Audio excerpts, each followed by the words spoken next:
高樓同舊下，商業同人情，完美融合喺鰂魚涌呢個新舊交織嘅社區。喺呢度，你可以慢慢行，感受呢度嘅生活節奏，感受嗰份實實在在嘅人情味。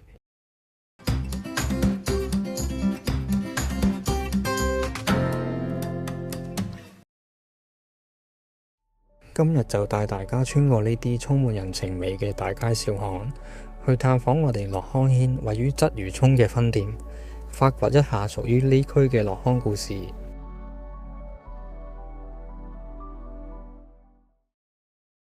呢區好靜，主要係住宅，所以平時嚟幫襯嘅都係熟口熟面嘅街坊。好多時佢哋唔係純粹想買件產品，而係想揾個人幫手解決難題。所以死背啲產品功能係冇用嘅，最重要係用心去聽同了解客人遇到咩難題，見到自己真係可以幫到個客嘅滿足感，真係大過你做成幾多單生意。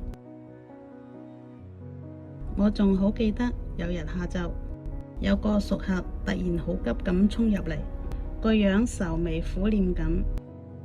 原來佢先生啱啱做完腳部手術，話要着特定牌子、特定壓力嘅壓力襪，但佢去開嘅藥房冇貨。我接過張醫生紙，睇到上面寫住嘅牌子同壓力級數，係我哋鋪頭冇入開嘅款。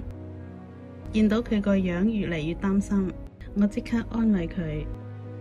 我同佢講，唔使咁擔心，香港咁大，實揾到嘅。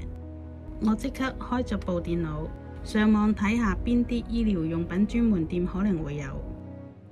揾到幾間之後，我叫佢坐低休息陣，我逐間打電話過去問清楚，唔想佢頻撲得嚟又摸門釘。好彩，最後確定咗其中一間有齊貨。收線之後，我就攞咗張白紙，將地址、電話、鋪頭名寫低。佢接過張紙仔，終於放下心頭大石。佢不停咁講，真係唔該晒你啊！如果唔係你，我都唔知點算好。